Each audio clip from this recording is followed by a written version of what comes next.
জন্মগত মুসলিম, আর একটা হলো নিজের পছন্দ মতো কি মুসলিম। দুইটার মধ্যে পার্থক্য একটু ভালো করে বুঝেন। আমার কথা আমি বলছি, আমার বাবা মুসলিম, আমার দাদা মুসলিম, আমার পূর্বপুরুষ মুসলিম, আমার এনআইডি কার্ডে মুসলিম, আর আমার নামও তো শহীদুল ইসলাম, কি মুসলিমদের সাথে ইসলামের সাথে সম্পর্ক আছে, অতএব আমি মুসলিম। এটাকে বলা হয় বংশগত মুসলিম। আমরা এখানে যারা, আমার মনে হয় সবাই বংশগত মুসলিম, তাই না? আচ্ছা, এই এক মনে রাখেন। 2 নম্বর, যাচাই বাছাই করে মুসলিম। এটা কি? একজন মানুষ হিন্দু ছিল, খ্রিস্টান ছিল, বৌদ্ধ ছিল, নাস্তিক ছিল, অথবা অন্য কোনো ধর্মে ছিল, সে লোকটা আল্লাহর ধর্ম কোনটি, সঠিক ধর্ম কোনটি, তা যাচাই বাছাই করার জন্য নেমে পড়েছে। নিজের ধর্ম, অন্যান্য ধর্ম গবেষণা করে দেখেছে, না, পৃথিবীতে যত ধর্ম আছে প্রত্যেকটা ধর্মের বেইস হলো শিরক। সব ধর্মের বেইস, মূল হলো শিরক। পৃথিবীতে একটাই ধর্ম আছে যে ধর্মের বেইস, মূল ভিত্তি হলো তাওহীদ। বলেন আলহামদুলিল্লাহ।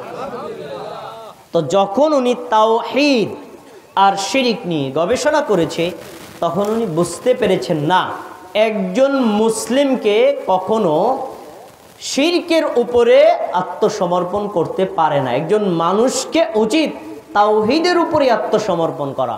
তখন উনি 2 ধর্মের গবেষণা করেছেন। ধরেন উদাহরণস্বরূপ, তিনি হিন্দু ছিলেন, খ্রিস্টান ছিলেন, বৌদ্ধ ছিলেন, তারপর ইসলাম ধর্ম, 2টা তুলনামূলকভাবে আলোচনা করেছেন।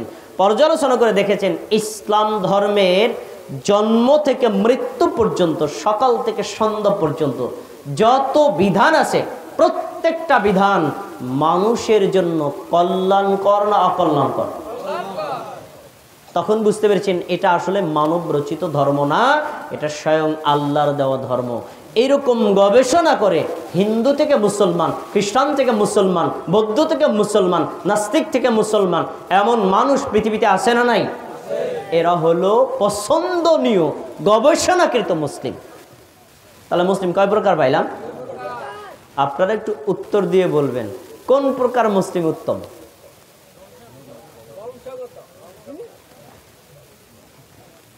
আপনারা যে যেটা বলবেন দুইটাই ঠিক। যদি বলেন যে একটা লোক আগে অন্য ধর্মে ছিল, পরে ইসলাম ধর্ম করেছে, উনি ভালো, এটাও ঠিক। আপনি যদি বলেন যে বংশগত লোক, সেও ভালো, এটাও ঠিক। কোন দিক থেকে ঠিক? যদি একটা অমুসলিম থেকে মুসলিম হয়, সে জেনে বুঝে মুসলমান হয়েছে। আরেকটা লোক যদি বংশগত মুসলমান হয়, সে যদি বুঝে শুনে ইসলাম ধর্ম গ্রহণ করে, মানে পালন করে, তাহলে লোকটা উত্তম মুসলিম। আর যদি বাপদাদার রসম রেওয়াজ অনুযায়ী পেয়েছে, কিন্তু কোনোদিন ইসলাম ধর্ম কি, ইসলাম ধর্ম কাকে বলে, ইসলামের ভিত্তি কয়টি, ইসলাম কি কি বিষয় করলে টিকে থাকা যাবে, কোন কোন বিষয় করলে ইসলাম থেকে বিচ্যুত হওয়া যাবে, এই বিষয় সম্পর্কে যে জানলো না, জানার কৌতূহল জাগলো না, এভাবেই সে মৃত্যুবরণ করলো, সে লোকটা মুসলিম, তবে সে উত্তম মুসলিম না। আমার সূচনার কথা কি আমার ভাইয়েরা সবাই একটু বুঝতে পেরেছেন? এবার আমি আপনাদের একটা কথা বলি। ইসলাম ধর্ম যদি কারো পালন করতে হয়, তাহলে আগে ইসলাম ধর্ম সম্পর্কে জানতে হবে, তারপরে পালন করতে হবে। যদি না জেনে আপনি ইসলাম ধর্ম পালন করেন, তাহলে যেই কাজটা ইসলাম ধর্ম মনে করে করেছেন, আসলে তা ইসলাম ধর্মের অংশ না, তখন এই আমলটা বিদআত বলে গণ্য হবে। এই জন্য আমাদের ইসলাম ধর্ম সম্পর্কে জানা দরকার আছে না নাই? জানার দরকার আছে কিনা আমি এখন একটা প্রশ্ন করব, দেখবেন এই উত্তরে আপনারা বুঝবেন যে জানা দরকার আছে না নাই। আমি যাদেরকে চিনি তারা কোনো কথা বলবেন না, যাদের ফেস আমি চিনি তারা কোনো কথা বলবেন না, যারা আমাকে চেনেন না তারাই প্রশ্নের উত্তরটা দিবেন। আমাদের ধর্মের নাম কি? সবাই বলেন। কে বলতে পারবেন ইসলাম শব্দের অর্থ কি? আমার বড় ভাই, ভাইয়ের নাম কি? ভাইয়ের নাম আজহার ভাই, বলেছেন শান্তি। আর কে? আপনিও শান্তি। স্টেজে কেউ আছেন? আচ্ছা, এই আমি প্রশ্ন করে করে কেন করেছি জানেন? এটা আমার নিজের থেকে না, আমাদের নবীর অভ্যাস ছিল সাহাবীদেরকে তিনি প্রশ্ন করতেন, তারপরে সাহাবীরা যদি সঠিক উত্তর দিত তাকে বাহবা জানাতেন, যদি ভুল উত্তর হতো তাহলে সংশোধন করে দিতেন। উদ্দেশ্য মানুষকে লজ্জা দেওয়া না, উদ্দেশ্য মানুষকে সঠিক জিনিসটা শিক্ষা দেওয়া। আরেকটা বিষয় হলো প্রশ্ন করে উত্তর দেওয়া মানে এই কথাটা আপনার হৃদয়ে গেঁথে যাবে। আজকে মধ্য দিনারাবাসী একটা শব্দেও সংশোধন করে নেন। এতদিন পর্যন্ত আপনারা যে জেনেছিলেন ইসলাম অর্থ শান্তি, এই সঠিক অর্থ না, এটা ভুল অর্থ। আমি কথাটা কেন বলেছি, কেন এই জন্য বলেছি, দেখেন ইসলাম সম্পর্কে জানা যে ফরজ, এতটা প্রাথমিক লেভেলে আমরা আসি। ইসলাম ধর্ম আমরা গ্রহণ করেছি, আমার বয়স 60-70 বছর, কিছুদিন পর কবরে চলে যাব, অথচ জানি না ইসলাম শব্দের সঠিক অর্থ কি। তাহলে বোঝা যায় যে ইসলাম সম্পর্কে জানা দরকার আছে না নাই, জানার কমতি আছে না নাই। আমাদের এখন কি করতে হবে, জানতে হবে। আচ্ছা প্রিয় ভাই, আজহার ভাই, কষ্ট নেবেন না, সংশোধন করে নেবেন।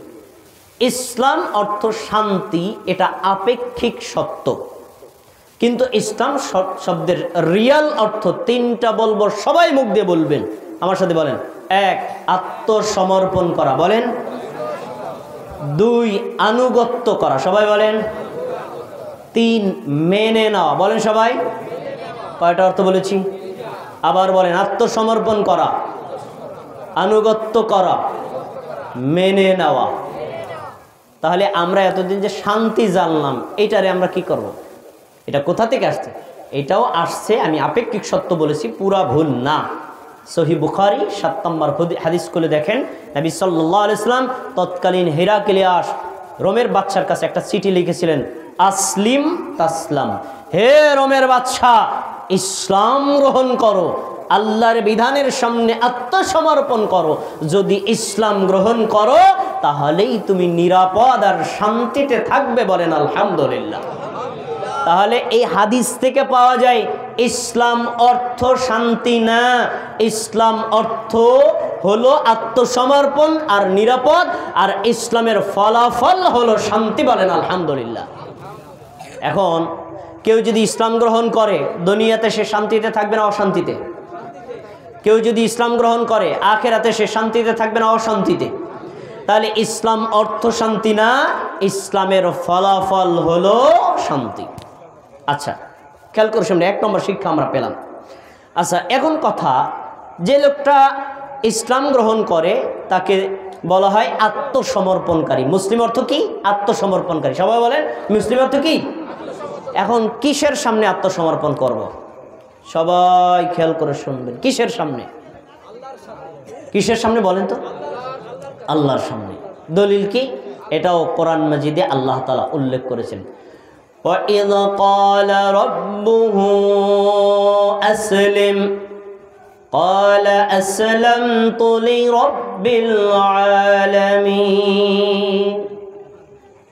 যখন আল্লাহ তাআলা ইব্রাহিম আলাইহিস সালামকে বলেছিলেন, হে ইব্রাহিম আসলিম, তুমি আত্মসমর্পণ করো, আসলিম তুমি মেনে নাও, আসলিম তুমি আনুগত্য করো। ক্বালা তিনি সাথে সাথে বলেছিলেন, আসলামতু লিরাব্বিল আলামিন, আমি মহাবিশ্বের প্রতিপালক আল্লাহর সামনে আত্মসমর্পণ করলাম। সুবহানাল্লাহ। তাহলে মুসলমান আত্মসমর্পণ করবে কার কাছে?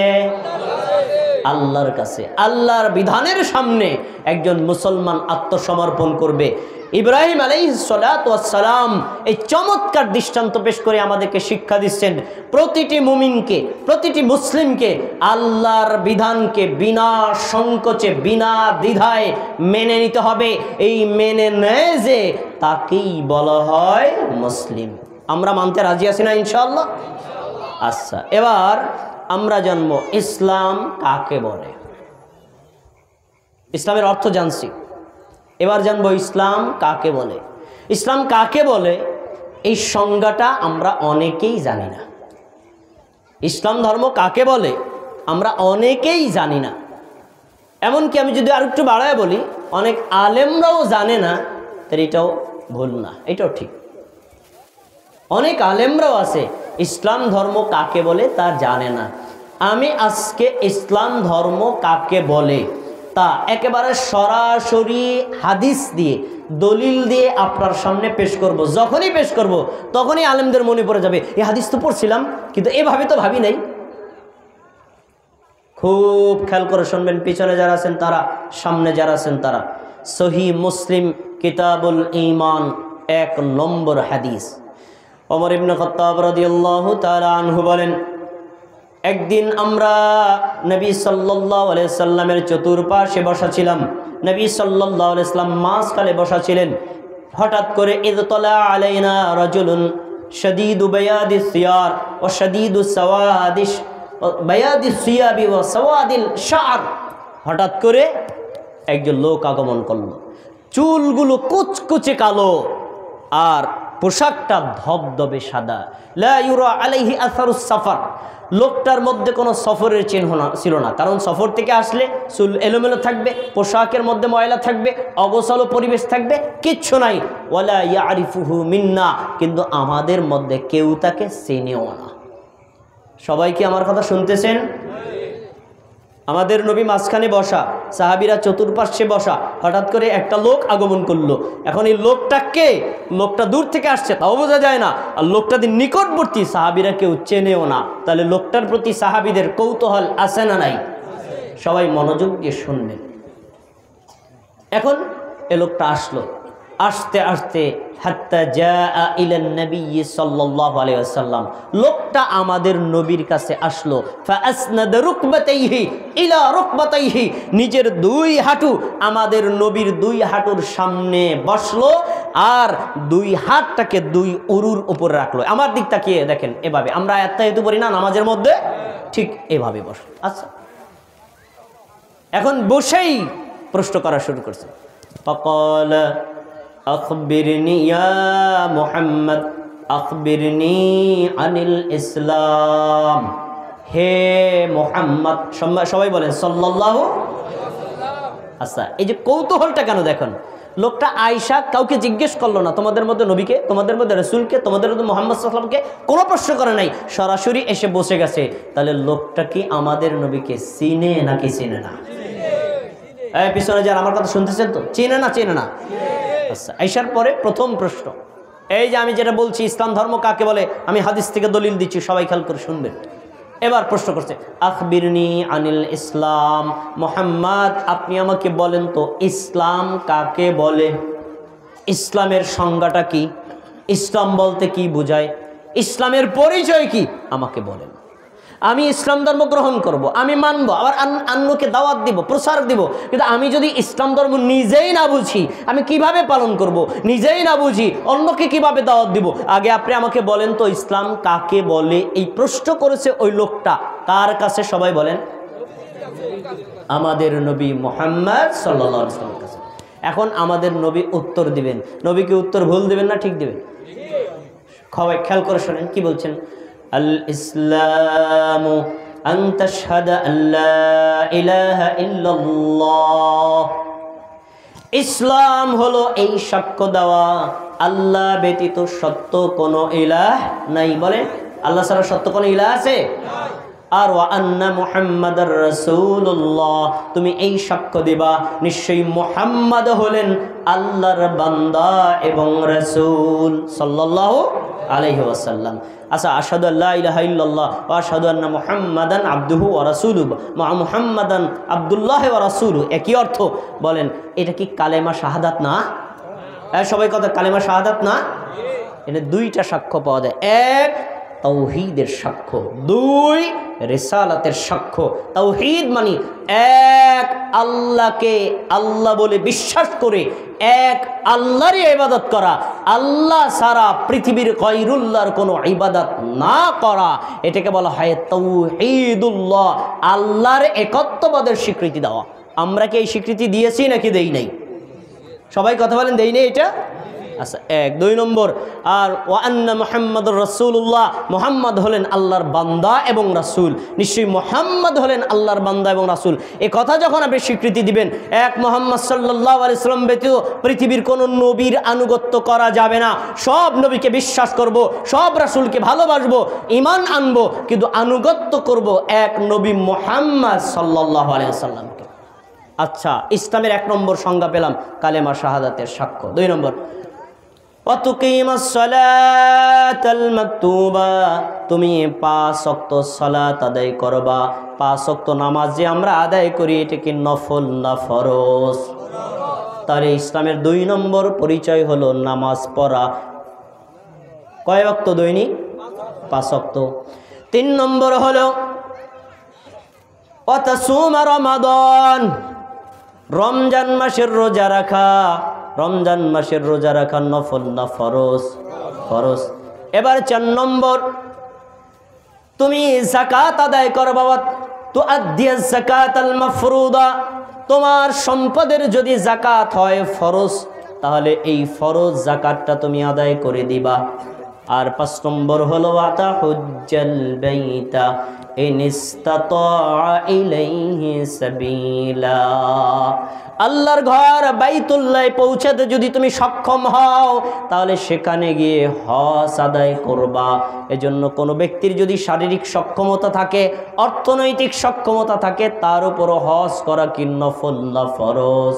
ফরজ। সবাই খেয়াল করে শোনেন, আমার দিকটা কি, আমার দিকটা কি। ওই লোকটা আমাদের নবীকে কি সম্পর্কে জানতে চাইছিল? ইসলাম। আমাদের নবী কয়টা বিষয় বলছেন? 5টা। খেয়াল করেন, কালেমা শাহাদাতের সাক্ষ্য, এটা হলো ইসলামের 1 নম্বর ভিত্তি। 2 নম্বর 5 ওয়াক্ত সালাত আদায় করা, ইসলামের 2 নম্বর ভিত্তি। 3 নম্বর যাকাত আদায় করা, ইসলামের 3 নম্বর ভিত্তি। 4 নম্বর রমজান মাসে রোজা রাখা, ইসলামের 4র্থ নম্বর ভিত্তি। 5 নম্বর বাইতুল্লাহ হজ করা, ইসলামের কততম ভিত্তি হলো? 5টি। আমরা এই কথাটা অনেকে শুনেছি। ইসলামের বেনা কয়টি? ইসলামের স্তম্ভ কয়টি? এই যে 5টি স্তম্ভ না, এক একটাকে বলা হয় রুকন, 5টাকে মিলিয়ে বলা হয় আরকান। ইসলামের এই 5টি আরকান মিলিয়ে যে লোকটা বিশ্বাস করে, আমল করে, সেই লোকটাই হলো মুসলিম। আর যে লোকটা 5টি বিষয়কে মানে, এটাই হলো ইসলাম ধর্ম। বলেন আলহামদুলিল্লাহ। আচ্ছা, আমাদের নবী সংজ্ঞা বললেন। এখন এই সাহাবী ওমর রাদিয়াল্লাহু তাআলা আনহু বলছেন, ওই লোকটা যে প্রশ্ন করেছিল, ওই লোকটা বলছে, সদাক্তা মুহাম্মদ, আপনি ঠিকই পরিচয়টা বলেছেন। বলেন সুবহানাল্লাহ। তাহলে এবার একটু সবাই খেয়াল করে শোনেন, যে লোকটা এসে প্রশ্ন করেছে তার পরিচয় কিন্তু বলি নাই, আমি একটু এখন পরিচয় দিচ্ছি। তিনি কে? ফেরেশতা জাতিদের সর্দার জিবরাইল আলাইহিস সালাতু ওয়াস সালাম মানুষের রূপ ধারণ করে আমাদের নবীকে প্রশ্ন করেছেন সাহাবীদেরকে ইসলাম সম্পর্কে জানানোর জন্য। তাহলে সাহাবী, সবাই খেয়াল করে শোনেন, উপস্থিত সব সাহাবীদের সামনে জিবরাইল এসে প্রশ্ন করলেন, আমাদের নবী প্রশ্নের উত্তর দিলেন। আর জিবরাইল বললেন, আপনি সঠিক বলেছেন। জিবরাইল যে সঠিক কথা বললেন, এটা কি আল্লাহর থেকে জেনে বলেছেন না আন্দাজে বলেছেন? তাহলে এবার বোঝা গেল জিবরাইলের প্রশ্ন, আমাদের নবীর উত্তর। আল্লাহ এবং জিবরাইলের স্বীকৃতিতে প্রমাণিত হয় ইসলাম ধর্মের পরিচয় হলো 5টি বিষয়ের নাম। কালেমা শাহাদাতের সাক্ষ্য দেওয়া, 5 ওয়াক্ত সালাত আদায় করা, রমজান মাসের রোজা রাখা, যাকাত আদায় করা, হজ করা। এই 5টি বিষয়ে যে পালন করে তাকেই বলা হয় মুসলিম। আপনারা কি আজকে ইসলাম ধর্মের পরিচয় জানতে পেরেছেন না পারেন নাই? এটা কি আমার নিজের থেকে বলছি না হাদিস থেকে? একেবারে হাদিস থেকে। এবার আরেকটু সামনে যান। এই যে ইসলাম ধর্ম, এই হাদিসটা আরো অনেক বড়, আমি সংক্ষেপ করে দিচ্ছি। এই ইসলাম ধর্ম সম্পর্কে প্রশ্ন করার পরে ওই ফেরেশতা তাকে আরও কয়েকটা প্রশ্ন করেছিলেন, আপনি আমাকে বলেন তো ঈমান কাকে বলে? তখন তিনি ঈমানের পরিচয় দিয়েছেন। তারপরে আপনি আমাকে বলেন তো ইহসান কাকে বলে? তিনি ইহসানের পরিচয় দিয়েছেন। তারপরে আপনি আমাকে বলেন তো কিয়ামত কবে হবে? তিনি কিয়ামত সম্পর্কে বলেছেন আল্লাহ ছাড়া আমরা কেউ জানি না। তারপরে বলেছেন কিয়ামতের আলামত কি? তিনি কিয়ামতের আলামত বলেছেন। এই 5টি প্রশ্ন করেছেন, আমাদের নবী উত্তর দিয়েছেন। তারপরে লোকটা সুম্মান তালাকা, লোকটা চলে গেল। আচ্ছা সবাই খেয়াল করে শোনেন, প্রশ্নকারী লোকটা চলে গেল। ওমর রাদিয়াল্লাহু তাআলা আনহু বলেন, ফাল্লাবিস্তু মালিয়ান, আমি ওখানে কিছুক্ষণ বসা ছিলাম, মজলিসে কিছুক্ষণ বসার পরে লোকটা যখন চলে গেল, তখন আমাদের নবী ওমরকে বলছেন, ওমর আতাদরি মানে সায়েল, ওমর তুমি কি জানো এতক্ষণ 5টা প্রশ্ন করলো এই লোকটাকে, তুমি কি জানো? তখন ওমর রাদিয়াল্লাহু তাআলা বলছেন, আল্লাহু ওয়া রাসূলুহু আ'লাম, আল্লাহ এবং তার রাসূলই ভালো জানেন। আল্লাহ রাসূল, আমি জানি না লোকটাকে। তখন নবী সাল্লাল্লাহু আলাইহি ওয়াসাল্লাম বললেন, ফাইন্নাহু জিবরিলু আতাকুম ইউআল্লিমাকুম দীনাকুম, তিনি হচ্ছে ফেরেশতাদের সর্দার জিবরাইল, এসেছিলেন তোমাদেরকে আল্লাহর দ্বীন শিক্ষা দেওয়ার জন্য। বলেন আলহামদুলিল্লাহ। এবার আমি আরেকটা পয়েন্ট বলবো, যে পয়েন্টটা আপনাদের জানা নাই, খুব খেয়াল করে শোনেন। ইসলামের পরিচয় কাকে বলে? 5টি বিষয়ের নাম। কিন্তু আল্লাহর দ্বীন কাকে বলে? এটার আবার 5টা বিষয়ের নাম। যদিও ইসলামের অপর নাম আল্লাহর দ্বীন, আল্লাহর দ্বীনের অপর নাম ইসলাম, কিন্তু ইসলাম আর আল্লাহর দ্বীনের মধ্যে সিম্পল একটু পার্থক্য আছে। ইসলামের 5টা রুকন আমি বলেছি, আর আল্লাহর দ্বীন কাকে বলে? দেখেন, ইসলাম সম্পর্কে জানা আর মানা, ঈমান সম্পর্কে জানা আর মানা, ইহসান সম্পর্কে জানা আর মানা, কিয়ামত সম্পর্কে জানা আর মানা, আলামাত সম্পর্কে জানা এবং মানা, এই 5টি বিষয়কে যিনি মানেন তিনিও হলেন ইউআল্লিমাকুম দীনাকুম, এক আল্লাহর শিখানো ধর্ম ইসলামের অনুসারী। বলেন আলহামদুলিল্লাহ। আমরা আল্লাহর দ্বীন সম্পর্কে জানলাম। আচ্ছা, এবার একটা প্রশ্ন, ইসলাম যদি কেউ গ্রহণ করে তাহলে তার ফজিলত কি? আমি একটু আগে বলেছিলাম মুসলমান কয় প্রকার? একটা হলো জন্মগত, আর একটা হলো কি? পরিবর্তিত, তাই না? আচ্ছা, আমরা এখানে সবাই জন্মগত। যদিও জন্মগত, আমরা যদি বাপদাদার রসম রেওয়াজ হিসেবে ইসলাম গ্রহণ করি, এটা নিয়ে গবেষণা, বিশ্লেষণ, বিশ্বাস, আত্মবিশ্বাস আমাদের না থাকে তাহলে হবে না। বরং এটাকে আল্লাহর ধর্ম, এটাকে বিশ্বাস করা, হৃদয়ে ধারণ করা, ঈমানের উপর, ইসলামের উপর অটল থাকা, এই ঈমান ইসলাম নিয়ে কবরে যাওয়া, এই কাজ যদি কেউ করে, অথবা কোনো লোক যদি অন্য ধর্ম থেকে ইসলাম গ্রহণ করে, তার জন্য একটা বিশাল পুরস্কার আছে। আমরা কি পুরস্কারটা নিতে রাজি আছি? ইনশাআল্লাহ। এমন পুরস্কার, যে পুরস্কার আপনার জীবনের শ্রেষ্ঠ পুরস্কার। শুনে নেন, কেউ যদি ইসলাম ধর্ম গ্রহণ করে, ইসলামের উপর অটল থাকে, ইসলাম নিয়ে মৃত্যুবরণ করে, এই লোকটার পিছনের যত পাপ আছে, ছোট পাপ, বড় পাপ, একেবারে যত ধরনের মারাত্মক পাপ হোক, আল্লাহ সব পাপ ক্ষমা করে দিবেন। আমরা কি চাই আমাদের পাপ ক্ষমা হোক? আমি 2টা হাদিস দিচ্ছি। 1 নম্বর সহিহ বুখারী, হাদিস নম্বর 41। আবু সাঈদ খুদরি রাদিয়াল্লাহু তাআলা আনহু বলেন, নবী সাল্লাল্লাহু আলাইহি ওয়াসাল্লাম বলেন, ইযা আসলামাল আবদু ফাহাসুনা ইসলামুহু, কোন আল্লাহর বান্দা যদি ইসলাম গ্রহণ করে, ওই ইসলাম গ্রহণটা যদি সুন্দর হয়, ইসলাম গ্রহণ করেছে, কিছুদিন পর আবার নাস্তিক, এই লোকটার ইসলাম ধর্ম কি সঠিক না ভুল?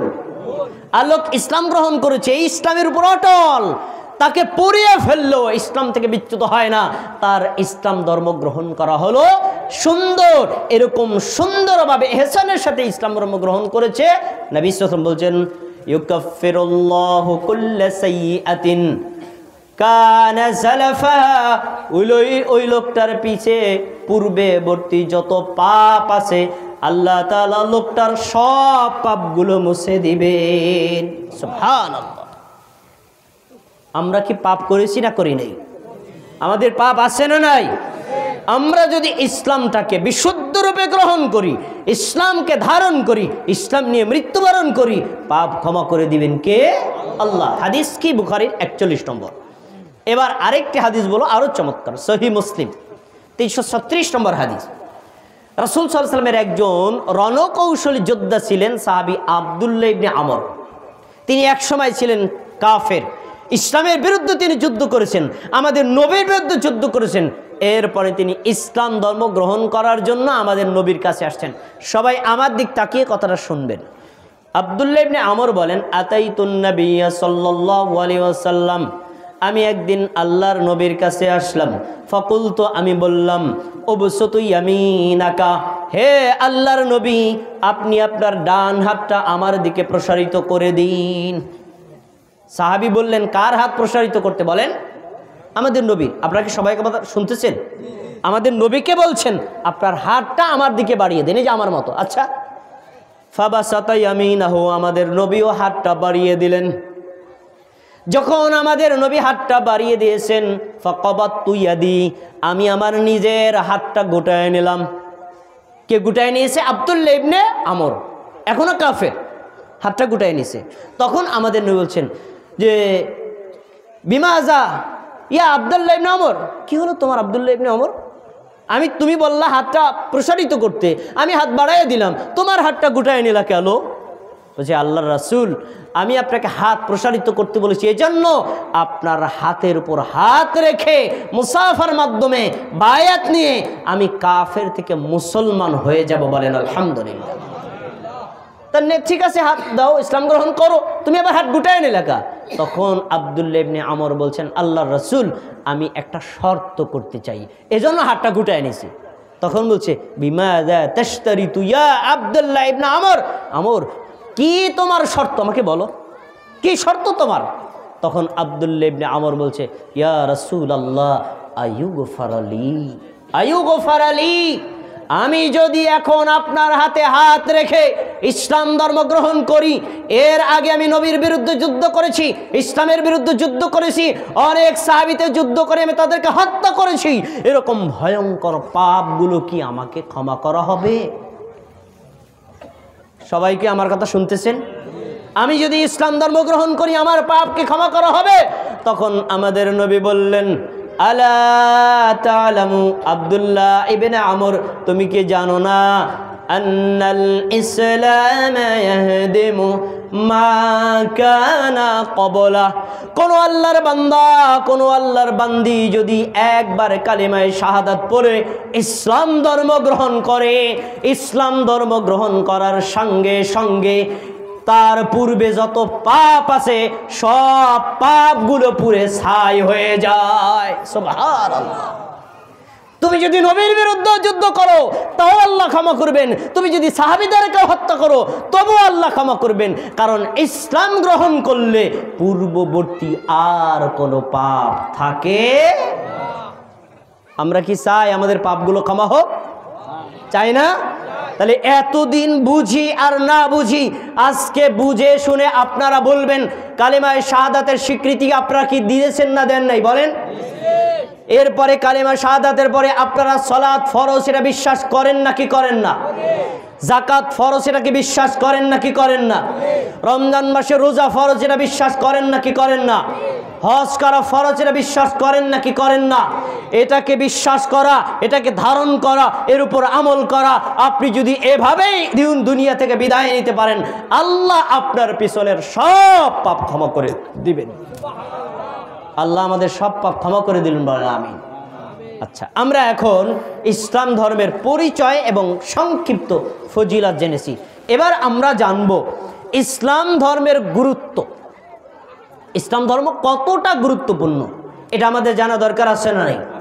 অবশ্যই জানা দরকার আছে। কয়টা বাজে? 9টা 6। খুব খেয়াল করে আমার কথাগুলো শুনবেন প্রিয় ভাইয়েরা।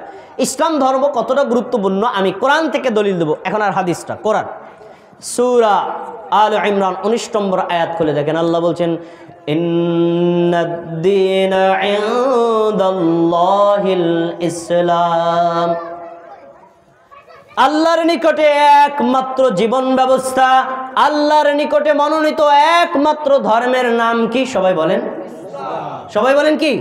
ইসলাম। এই কথাটা আমি আবারও বলছি, আল্লাহর নিকটে একমাত্র ধর্ম, আল্লাহর নিকটে একমাত্র জীবন ব্যবস্থা কি? ইসলাম। আমি কি কথা বলি না ইসলাম শ্রেষ্ঠ ধর্ম? একথা বলি নাই ইসলাম ভালো ধর্ম? একথা বলি নাই ইসলাম মানব কল্যাণ ধর্ম? একথা বলি নাই? আমি কি বলেছি? আল্লাহর কাছে একমাত্র ধর্ম কি?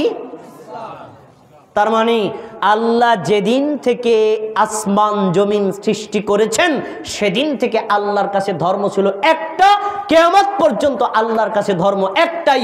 এর বাইরে ইহুদি, খ্রিস্টান, বৌদ্ধ, হিন্দু, নাস্তিক যত প্রকার ধর্ম রয়েছে তা একটা আল্লাহর মনোনীত না। আল্লাহর মনোনীত ধর্মের নাম কি? ইসলাম। তাহলে আদম আলাইহিস সালাম ছিলেন মুসলিম, নূহ আলাইহিস সালাম মুসলিম, সুলাইমান আলাইহিস সালাম মুসলিম, দাউদ আলাইহিস সালাম মুসলিম, মুহাম্মদ সাল্লাল্লাহু আলাইহি ওয়াসাল্লাম মুসলিম, সাহাবীরা ছিলেন মুসলিম, তাবিঈরা ছিলেন মুসলিম। আমরাও কি? সবাই বলেন আমরাও কি? মুসলিম। অতএব আল্লাহর কাছে একমাত্র ধর্ম হলো কি? ইসলাম। এজন্য আমরা যদি ইসলাম ছাড়া অন্য কোনো ধর্ম গ্রহণ করি, অন্য ধর্মের অনুসরণ করি, অন্য ধর্ম অনুযায়ী আমল করি, আপনি যত কোটি টাকা দান করেন, যত সুন্দর আমল করেন, আল্লাহর দরবারে তা কখনো গ্রহণযোগ্য হবে না। এটারও দলিল আছে কোরআনে। দলিল দিচ্ছি আমি, করেন সূরাতুল আলে ইমরান 85 নম্বর আয়াত, আল্লাহ বলছেন ওয়ামান ইয়াবতাগি গায়রাল ইসলামি দীনান ফালান ইউকবালা মিনহু ওয়া হুয়া ফিল আখিরাতি মিনাল খাসিরিন। যে ব্যক্তি ইসলাম ব্যতীত অন্য কোনো ধর্ম তালাশ করবে, অতঃপর সেই ধর্মের অনুসরণ করবে, সে ওই ধর্ম গ্রহণ করে যত আমলই করুক, আল্লাহ কখনো তা কবুল করবেন, সবাই বলেন করবেন, কখনো করবেন না। আল্লাহর ধর্ম ইহুদি না, আল্লাহর ধর্ম খ্রিস্টান না, আল্লাহর ধর্ম হিন্দু না, আল্লাহর ধর্ম বৌদ্ধ না, আল্লাহর ধর্ম নাস্তিকতা না, আল্লাহর ধর্মের নাম কি বলেন? ইসলাম। এই জন্য আমরা যে এখন মুসলিম হয়েছি, আমাদের জন্য কি সুসংবাদ না দুঃসংবাদ? এখন আমাদের করণীয় কি? ইসলাম সম্পর্কে জানা, ইসলামকে বিশ্বাস করা, ইসলামের অনুযায়ী আমল করা, ইসলামের উপর মৃত্যু পর্যন্ত অটল থাকা, এটা মুসলমানদের কাজ। আচ্ছা, এজন্য আমরা এখন ইসলাম ধর্ম গ্রহণ করলাম। এখন কথা হলো, ইসলাম ধর্ম গ্রহণ করলেই হবে না, এই ইসলাম নিয়েই কবরে যেতে হবে। এটা আছে কোথাও? তাও কোরআনে সূরা আলে ইমরান 102 নম্বর আয়াত খুলে দেখেন, আল্লাহ বলছেন ইয়া আইয়ুহাল্লাযীনা আমানুত্তাকুল্লাহ, হে মুমিনগণ তোমরা আল্লাহকে ভয় করো। আমরা এখানে মুমিন না কাফের? বলেন আমরা মুমিন না? আল্লাহ আমাদেরকে বলছেন হে মুমিনগণ তোমরা আল্লাহকে ভয় করো, হাক্কা তুকাতিহি, যথোপযুক্তভাবে আল্লাহকে ভয় করো। আল্লাহ যত মহান, আল্লাহকে ভয় করতে হবে তত বেশি না কম? বলেন তত বেশি। আল্লাহ যত মহান তাতে তত ভয় করতে হবে। তারপরে তিনি বলছেন ওয়ালা তামুতুন্না ইল্লা ওয়া আনতুম মুসলিমুন, সাবধান তোমরা কেউ মুসলিম না হয়ে মৃত্যুবরণ করো না। তার মানে মুসলমান না হয়ে কাউকে আল্লাহ মরতে নিষেধ করেছেন। এখন মরার আগে মুসলমান হবেন, মরবেন কে কবে বলেন তো ভাই? কে কখন মারা যাবেন? আমি কখন মারা যাব জানি না, আপনি কখন মারা যাবেন জানেন না। যেহেতু জানেন না, 24 ঘন্টাই ইসলাম গ্রহণ করে ইসলামের উপর অটল থাকতে হবে।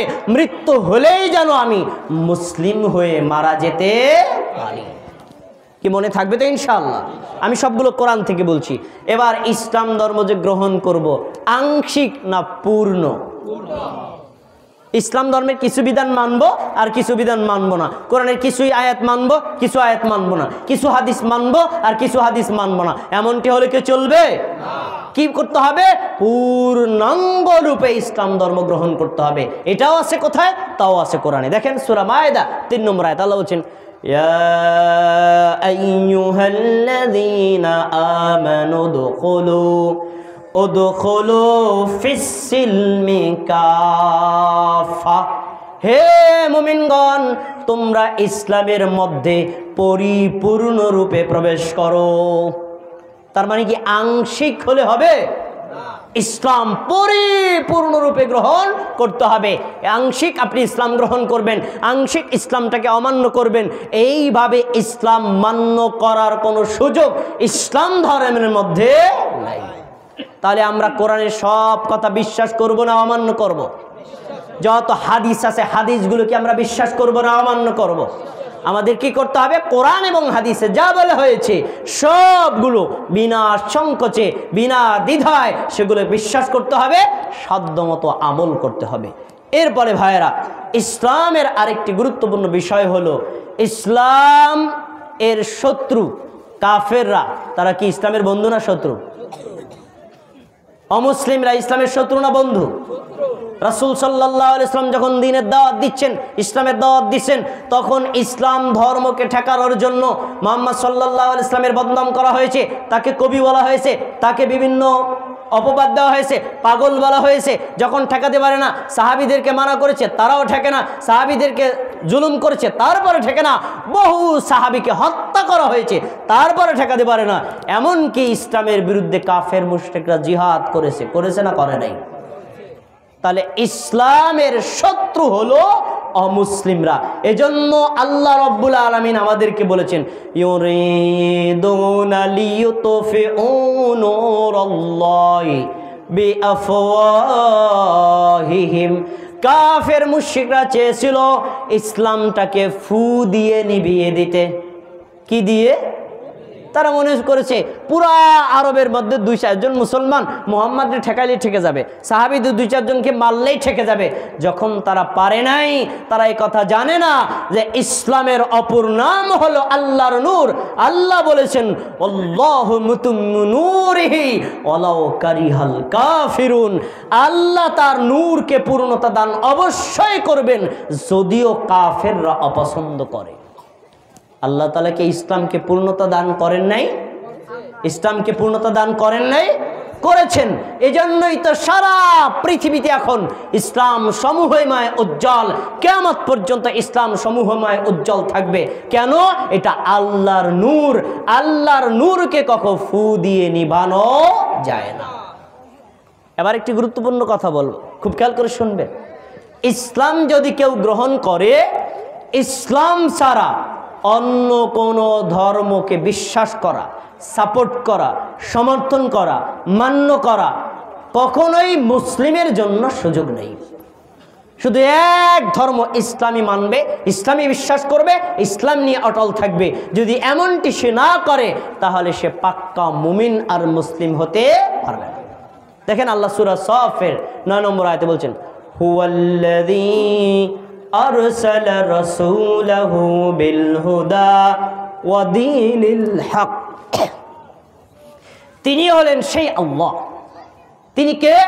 যিনি তার রাসূলকে সত্য সহ পাঠিয়েছেন। আমাদের নবী কি মিথ্যা নিয়ে এসেছেন না সত্য নিয়ে? সবাই কথা বলেন, মিথ্যা নিয়ে না সত্য নিয়ে? সত্য নিয়ে তাকে পাঠিয়েছেন। আচ্ছা, কেন? লিইয়ুযহিরাহু আলা দ্বীনি কুল্লি। পৃথিবীতে যত ধর্ম আছে, হিন্দু ধর্ম, বৌদ্ধ ধর্ম, খ্রিস্টান ধর্ম, নাস্তিকতা ধর্ম, অগ্নি পূজার ধর্ম, যত ধর্ম আছে সকল ধর্মের উপর ইসলামকে বিজয়ী করার জন্য তারপরে আল্লাহ তাআলা বলছেন, ওয়ালাউ কারিহাল মুশরিকুন। যদিও কাফেররা এটাকে অপছন্দ করে। কেন? কাফেররা চায় সব ধর্মেই থাক, আমাদের কোনো ক্ষতি নাই। আর ইসলাম আর আল্লাহ চান সারা পৃথিবীর মানুষ একটাই ধর্ম গ্রহণ করবে। সেই ধর্মের নাম কি? সবাই বলেন, সেই ধর্মের নাম কি? আমরা কি ইসলাম ধর্ম গ্রহণ করতে রাজি আছি না? ইনশাআল্লাহ। ইসলাম ধর্ম মান্য করতে রাজি আছি না? ইনশাআল্লাহ। ইসলাম ধর্ম নিয়ে কবরে যেতে রাজি আছি না? ইনশাআল্লাহ। এবার আমি ইসলামের অর্থ পরিচয় দিয়েছি, ইসলাম কাকে বলে বলেছি, আল্লাহর দ্বীনের পরিচয় বলেছি, ইসলাম ধর্মের গ্রহণের ফজিলত বলেছি, ইসলামের গুরুত্ব সম্পর্কে কোরআনের কতগুলো আয়াত বলেছি। এখন যা বলবো এটা হলো আজকের বয়ানের মূল বক্তব্য। সবাই একটু মনোযোগ দিয়ে শুনবেন। আমরা এখানে যারা আছি সবাই কি মুসলিম না? সবাই কি মুসলিম না? আমরা ইসলাম ধর্ম গ্রহণ করেছি না? আমাদেরকে এখন কি করতে হবে? ইসলাম সম্পর্কে জানতে হবে। ইমাম বুখারী রাহিমাহুল্লাহ সহিহুল বুখারী কিতাবুল ইলমের 100 নম্বর হাদিসের একটি অনুচ্ছেদ উল্লেখ করেছেন।